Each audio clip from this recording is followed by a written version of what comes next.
Siku moja, punda aliyependa kulala chini ya mti alianza kuwaza, vipi kama ardhi ingepasuka? Ghafla, akaanza kukimbia huku akipiga kelele, kimbieni! Ardhi inapasuka! Wanyama wote waliinuka na kuanza kukimbia wakimfuata punda huyo. Simba, mfalme wa pori, alipowaona, aliwauliza, kwa nini nyote mnakimbia?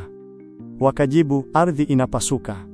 Simba akauliza tena, ni nani aliyesema hivyo? Wakasema, punda. Simba akamwambia punda, umeiona wapi ardhi ikipasuka? Punda akawaongoza hadi kwenye mti ambao alikuwa amelala, kisha akasema, nililala hapa, ghafla nikaona vumbi na kusikia sauti. Simba alipoangalia chini, aliona nazi ikiwa imeanguka.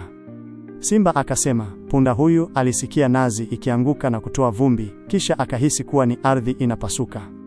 Hivyo, nyote mlipaswa kufikiri kwanza kabla ya kukimbia. Funzo: kwa kila kitu unachosikia, fikiri kwanza.